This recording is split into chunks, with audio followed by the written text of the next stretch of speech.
अच्छा जी, अस्सलाम वालेकुम डियर स्टूडेंट्स। तो सीएनए का टॉपिक है चेन ऑफ इन्फेक्शन। ठीक है, इसको यूं कह सकते हैं कि इन्फेक्शन का जो प्रोसेस है इसको हम कह सकते हैं इन्फेक्शन प्रोसेस। एक इन्फेक्शन का प्रोसेस कैसे होता है कि कैसे कोई इन्फेक्शन काज करने वाला एजेंट जाके दूसरे बंदे में डिजीज काज कर सकता है। तो इसे क्या कह सकते हैं, दूसरा नाम इसका होता है चेन ऑफ इन्फेक्शन। इन्फेक्शन की जो चेन होती है ना, वो कैसे होती है? मोस्टली ये जो चेन होती है ना, ये साइकिल फॉर्म में होती है। किस फॉर्म में? ये होती है जो अक्कर होते हैं, ये होते हैं साइकिल फॉर्म में। साइकिल का मतलब होता है जहां से स्टार्ट हुई उधर ही एंड होगी। ठीक है ना? तो इसके जो कुछ साइक्लिक फॉर्म में इन्फेक्शन स्प्रेड होता है। कौन सी फॉर्म है? साइक्लिक फॉर्म है। तो इसके कुछ एजेंट है, कैसे कैसे साइक्लिक फॉर्म में स्प्रेड होता है। तो पहला है जी, इनफैक्ट पहला चेन का जो पहला हिस्सा है वो होता है इन्फेक्शियस एजेंट। इसका दूसरा नाम क्या है? पैथोजन, है ना? पैथोजन का मतलब होता है ऐसे माइक्रो ऑर्गेनिज्म, ऐसे ऑर्गेनिज्म जो क्या करते हैं, पैथोलॉजी काज करते हैं, डिजीज काज करते हैं। इसको कहते हैं इन्फेक्शियस एजेंट। यहाँ से स्टार्ट होता है एजेंट होगा। अच्छा, फिर वो एजेंट कहाँ जाएगा? दूसरा क्या है? इसके दूसरे का मतलब होता है रेजर्वायर, यानी वो जगह जहाँ पे ये क्या कर सकता है, पैथोजन ग्रोथ कर सकते हैं। सोर्स ऑफ द इन्फेक्शियस या पैथोजन ग्रोथ। दूसरे का क्या है? Source of pathogen growth. इसको उसने क्या नाम दिया हुआ? रेजर्वायर। ठीक है जी। अच्छा जी, स्पेलिंग की थोड़ा देख लीजिए। अच्छा, तीसरा आगे क्या जाता है? ये तीसरा साइकिल का तीसरा स्टेप है, वो है जी कौन सा? Portal of exit from the reservoir. Portal of exit कर दें, पोर्टल ऑफ एग्जिट। कहाँ से वो पैथोजन निकलेगा? और उसके बाद चौथा स्टेप कौन सा हो जाएगा? ये जब एक बार निकल जाएगा उसके बाद ये चला जाएगा मोड ऑफ ट्रांसमिशन है। कहाँ से किस तरह से ट्रांसमिट होता है? Mode of transmission.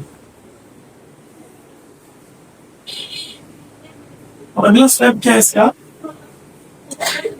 ठीक है जी, पांचवा स्टेप है जिसकी portal of entry to the host. Portal of entry to host. जो नया बंदा होगा, नॉर्मल इंसान होगा, उसके अंदर ये कैसे एंटर होता है। ठीक है ना? और इस होस्ट को हम क्या कहते हैं? Susceptible host. तो कौन सा होस्ट? ससेप्टेबल।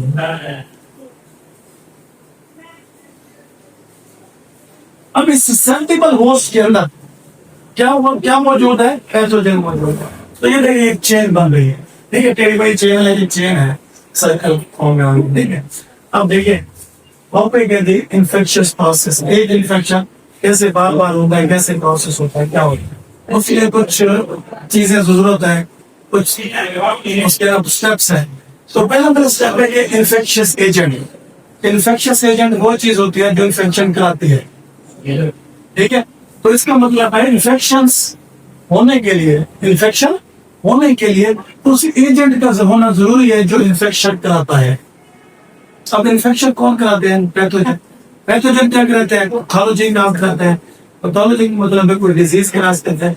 इसका मतलब इन्फेक्शन होने के लिए या बीमारी को होने के लिए इन्फेक्शियस एजेंट, यानी ऐसे एजेंट जो इन्फेक्शन कराते हैं, उनका होना जरूरी है। और उन इन्फेक्शियस एजेंट अगर वो बीमारी करा दें तो उनको कहते हैं पैथोजन। इन्फेक्शन होने के लिए किसका होना जरूरी है? पहले नंबर में इन्फेक्शियस एजेंट का। और एक ये अगर इन्फेक्शियस एजेंट आगे जाके क्या करा दे? डिजीज करा दे, तो उन इन्फेक्शियस एजेंट को कहते हैं पैथोजेंस। ठीक है ना? इसमें कौन से इन्फेक्शियस एजेंट हो सकते हैं? पहले नंबर पे हो सकते हैं most commonly bacteria, virus, fungi, parasites. ठीक है जी, प्रोटोजोआ। ये सारे चीजें क्या है? इन्फेक्शियस एजेंट है। ऐसी एजेंट है जिनकी वजह से इन्फेक्शन होता है। अगर ये नहीं है किसी जगह तो साफ इन्फेक्शन नहीं होगा। इन्फेक्शन नहीं होगा तो बीमारी डिजीज नहीं होगी, इसलिए हम कहते हैं कि पैथोजन भी नहीं है वहां पे। तो स्टेप नंबर 1 क्या सबसे इंपॉर्टेंट स्टेप है कि किसी भी इन्फेक्शन को होने के लिए इन्फेक्शियस एजेंट का होना जरूरी है। किसका होना जरूरी है? इन्फेक्शियस एजेंट का, यानी माइक्रो ऑर्गेनिज्म का। किसका बेटा? माइक्रो ऑर्गेनिज्म का। तो उसने आपकी बुक में लिखा है कि इसमें क्या होता है, बैक्टीरिया, इसमें क्या आ सकता है, वायरस, इसमें फंजाई, प्रोटोजोआ, और जी कौन सा आ सकता है जी, पैरासाइट्स आ सकते हैं। कौन से?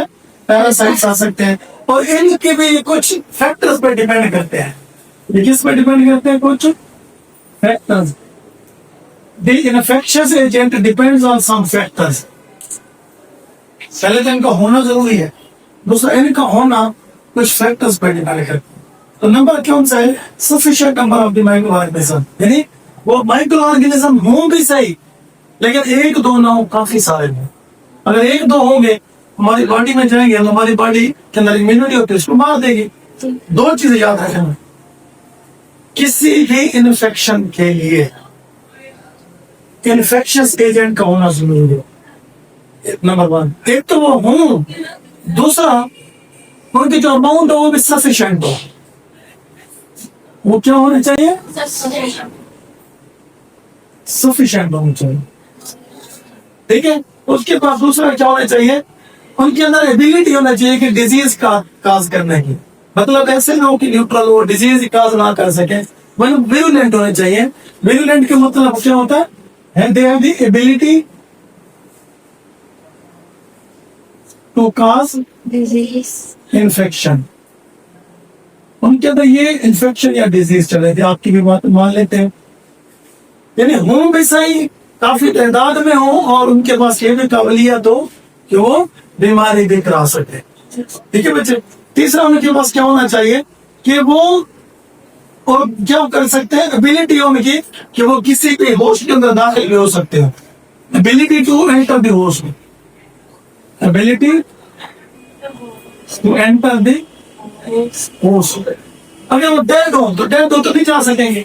हाँ जा सकते हैं, अगर आप खा लें, बाकी स्किन से तो नहीं जा सकते ना। ये है जी चीज है।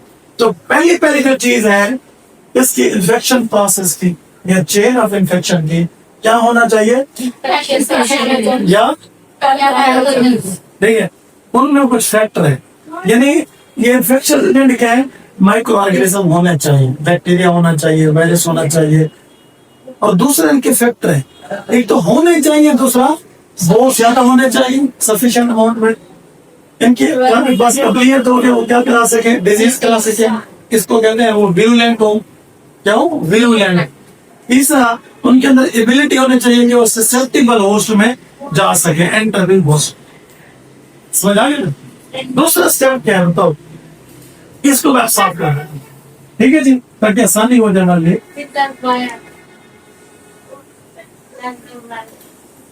Step number 2, source of the pathogen growth, यानी जो पैथोजन जहां पे है वहां पे उनकी जो सोर्स है, यानी रिजर्वायर है, वो क्या है? वो पैथोजन कहाँ है, उनका सोर्स कौन सा है? ठीक है। पैथोजन लिविंग होते हैं, और लिविंग चीज को किसकी जरूरत पड़ती है? फूड की, अपने ग्रोथ को बढ़ाने के लिए। तो इसका मतलब है वो हमारे जो सोर्स है जहाँ पे पैथोजन है वो क्या हो सकते हैं? हमारा फूड हो सकती है, फूड में भी तो हो सकते हैं ना। इसके अलावा वो कहाँ पे हो सकते हैं? हमारी स्किन पे हो सकते हैं, और क्या हो सकते हैं? वाटर में, म्यूकस मेम्ब्रेन में हो सकते हैं। तीसरा हमारे पानी में भी हो सकते हैं, जहाँ से वो ग्रो करते हैं, फिर हम उनको पीते हैं तो उससे हमारे स्किन में चले जाते हैं, अंदर चले जाते हैं। तो इसका मतलब ये उनके क्या है? रिजर्वायर है, मतलब जहाँ पे वो अपने फूड या चीजें लेते हैं। ठीक है ना। तो मोस्टली उसने क्या कहा है कि they can be on present on the skin of the patient, patient के स्किन के ऊपर, क्योंकि वहां रहते हैं, वहां से अपने फूड लेते हैं और अपनी ग्रोथ भी कराते हैं। अच्छा, ये कहाँ होते हैं? फूड में, वाटर में, ठीक है। और यहाँ में जब फूड और वाटर में रहते तो वो जो जहाँ वाटर के अंदर रहेंगे, वाटर कंटेमिनेटेड हो जाएगा, आलूदा हो जाएगा, और उसको हम लेंगे तो इन्फेक्शन हो जाएगा। जैसे आप ना फूड पॉइजन हो जाती है, कंटेमिनेटेड फूड खाते हो, कैंटीन से खाना खा लिया तो वहां से क्या उसके अंदर पैथोजन होते हैं, जैसे खाते हो तो आपको फूड पॉइजनिंग हो जाती है। एक तो वो होने चाहिए, दूसरा उनको ग्रोथ के लिए अपने रिजर्वायर चाहिए, मतलब जहाँ पे वो क्या अपनी ग्रोथ भी कर सके, ताकि वो एक सफिशिएंट अमाउंट में आ सके। स्टेप नंबर 3 क्या है? कहाँ वो ना उस सोर्स से जहाँ पे वो आए हैं यहाँ से वो कैसे निकलेंगे, एक्सेल, ताकि वहां से निकले और किसी और जगह और बंदे पे जाके इन्फेक्शन काज करे। देखिए अगर वो हमारी स्किन पे है, एक पेशेंट है उसकी स्किन पे है, तो इसका मतलब है वहां से निकलेंगे कैसे, अगर दूसरा बंदा स्किन को टच करेगा। ठीक है, अगर किसी की पता है म्यूकस मेम्ब्रेन पे है तो वो वहां पे पस बनेगी, स्किन के ऊपर पस बनेगी या म्यूकस मेम्ब्रेन होगी। तो इसका मतलब इनका जो पोर्टल एग्जेंट होगा वो क्या होता है, स्किन से, म्यूकस मेम्ब्रेन से, रेस्पिरेटरी ट्रैक्ट से, जीआईटी से, और कहां से, ये 3 चीज से निकलने, ये पोर्टल ऑफ एग्जेंट है। सुने पहला मैं एग्जेंट बता देता हूँ कि रेस्पिरेटरी,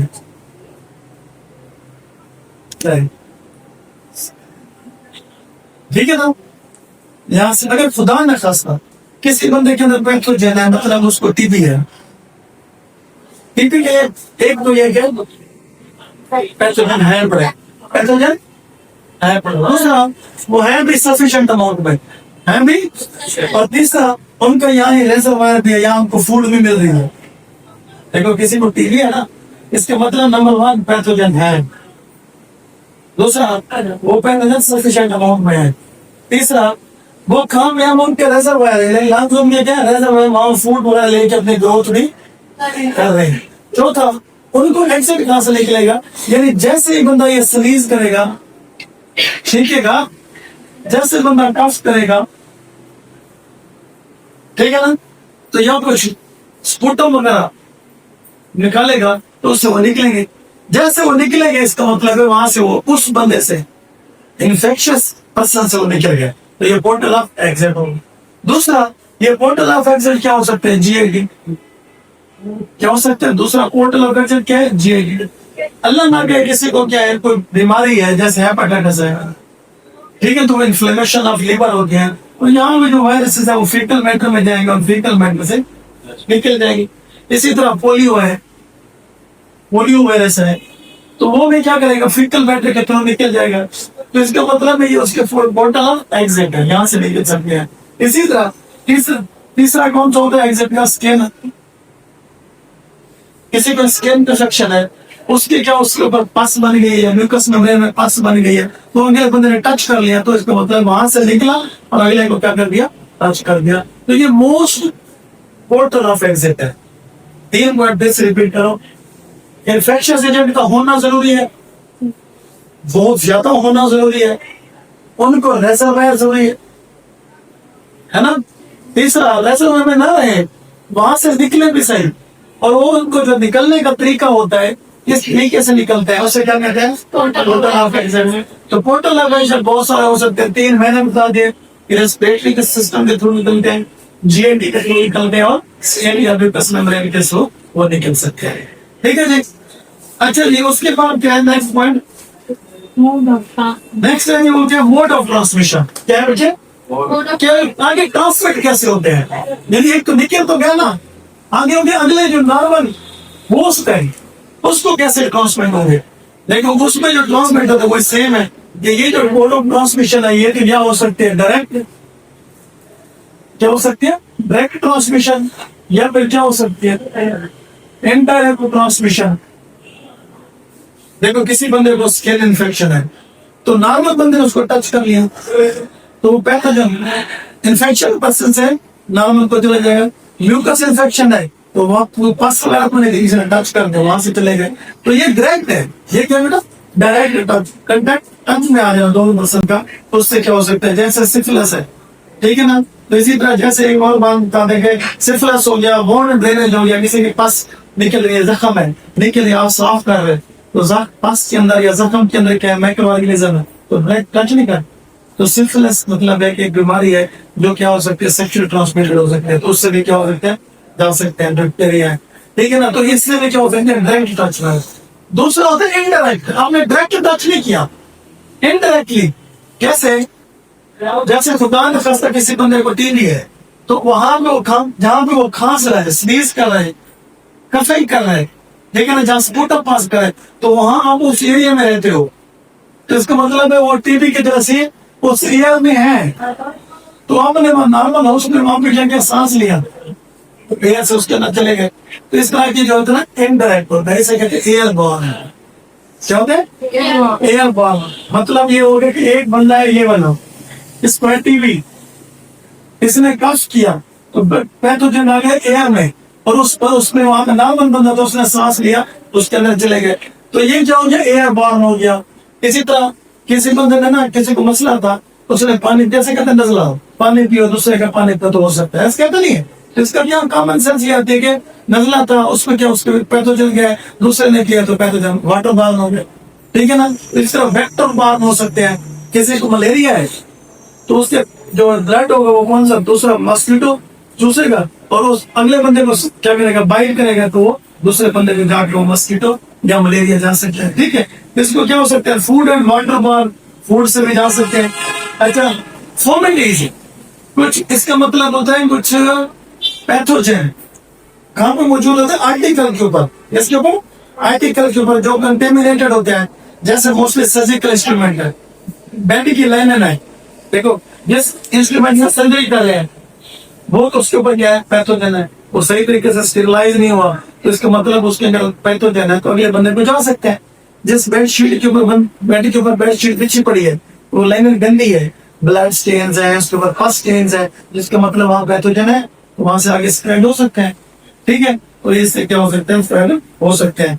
और बेड तक मैंने बताया कि जैसे मॉस्किटो मलेरिया जैसे स्प्रेड करता है, एयर ड्रॉपलेट से स्प्रेड हो सकते हैं। जैसे इसका मतलब है मोड ऑफ ट्रांसमिशन दो तरह की, कौन कौन सी, और इनडायरेक्ट में हमने क्या कहा, फूड, वाटर, वेक्टर, एयर, ह्यूमिडिटीज, ये सारी चीजें। ठीक है बेटा?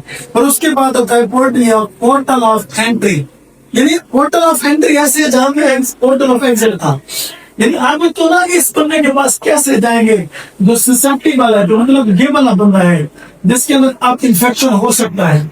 इसके अंदर तो ऑलरेडी इंफेक्शन था, अब ये होस्ट, नॉर्मल होस्ट, इसके अंदर कैसे इंफेक्शन जाएंगे, तो किसको यहाँ से कैसे निकले वो पोर्टल ऑफ एग्जिट है, यहाँ कैसे जाएंगे वो पोर्टल ऑफ एंट्री। सुनो, इसका इंफेक्शन था ना, इससे जब निकलेंगे उसे कहते हैं पोर्टल ऑफ एग्जिट।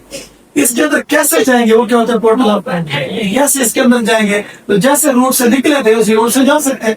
ये यहाँ पे सांस लेगा तो रेस्पिरेटरी, ये वो गंदे गंदा फूड या पानी पिएगा तो जीआईटी, किसी के स्किन को टच करेगा तो क्या हो गया, ब्रेथ इंटैक्ट से। इस तरह ये क्या कर सकते हैं, जा सकते हैं। पोर्टल ऑफ एंट्री क्या है, रेस्पिरेटरी।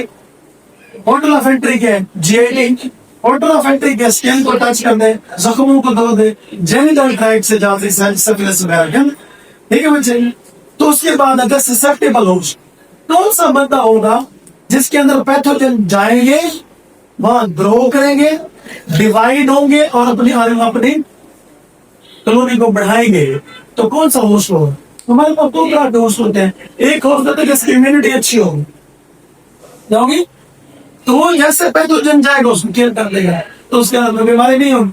और दूसरा ऐसा हो सकता है जिसकी इम्यूनिटी क्या हो, कम होती जाए। जैसे छोटा बच्चा, उसकी इम्यूनिटी कम होती है। आप बताओ, वो जो पैथोजन या माइक्रो ऑर्गेनिज्म इसमें आया, अगर ये क्या है, अडल्ट है, यंग है, तो उसके अंदर इन्फेक्शन हो सकता है, ना हो। अगर ये छोटा बच्चा है तो उसके अंदर इन्फेक्शन हो जाए। क्यों? क्योंकि वो ससेप्टेबल है, तो उसके अंदर चांसेस है इन्फेक्शन होने के, क्योंकि उसकी इम्यूनिटी कम है। अगर ये ओल्ड एज है, बुजुर्ग है, अभी इसके अंदर इन्फेक्शन होने के चांसेस ज्यादा है। ठीक है? इसके अंदर कौन कौन सा हो सकता है, यानी जैसे पीपल हुआ वेरी ओल्ड, वो पुराने बंदे और मतलब बुजुर्ग। ठीक है? अच्छा, उसके बाद जो उनकी जिनकी सही डाइट ना हो, माल न्यूट्रिशन वाले, जब डाइट अच्छी नहीं होगी तो फूड अच्छी नहीं खाएंगे तो क्या हो जाएगा, जो बीमार रहते हो, तो ऐसे बंदे जिनकी इम्यूनिटी क्या हो, कम हो, चाहे कोई भी रीजन हो, तो वो हमारे ससेप्टेबल हो। आप बताए टॉपिक का नाम क्या था, चेन ऑफ इन्फेक्शन या इन्फेक्शन प्रोसेस। इन्फेक्शन एक नॉर्मल बंदे से, सॉरी, एक बीमार बंदे से नॉर्मल बंदे में कैसे हो सकता है। तो पहले उस बीमार बंदे में क्या होना चाहिए, होने भी चाहिए और बहुत ज्यादा भी होने चाहिए, और उनके अंदर ये एबिलिटी हो कि दूसरे के अंदर जाके। दूसरा, जहाँ होने चाहिए वहां उनके अंदर ऐसा रिजर्वायर हो कि वो अपने आप को ग्रो भी कर सके। तीसरा, कि वो जो ना पोर्टल ऑफ एग्जिट जिसके अंदर थे उससे निकले कैसे, वो किससे निकल सकते हैं? जेएनटी से, स्किन से, म्यूकस मेम्ब्रेन से, पस वगैरह से, बॉन्ड से, इंटरनल में। उसके बाद जब निकलेंगे तो दूसरे में क्या होंगे? तो मोड ऑफ ट्रांसमिशन के लिए वो कैसे हो सकते हैं? डायरेक्ट टच में आने से, एयरलाइन आने से। चौथा पांचवा पॉइंट क्या? Portal of entry. तो उसमें एंटर कैसे हुए? एक जैसे एक बंदे से निकले थे अगले बंदे में वैसे जा सकते हैं, जीएटी के थ्रू, रेस्पिरेटरी के थ्रू, डायरेक्ट टच में, स्किन के थ्रू, म्यूकस मेम्ब्रेन के थ्रू, जेनिटल सिस्टम के थ्रू। और वो किस बंदे में जाके इन्फेक्शन करेंगे? ससेप्टेबल होशी में। किसमें? तो ये जो हमारी चेन बनी है, इस चेन को आप क्या कहते हो? Infectious chain process. ये बहुत इंपॉर्टेंट है, इसको आप क्या कह सकते हो? कम से कम 5 स्टार, 5 स्टार। ठीक है बच्चे, तो यहाँ पे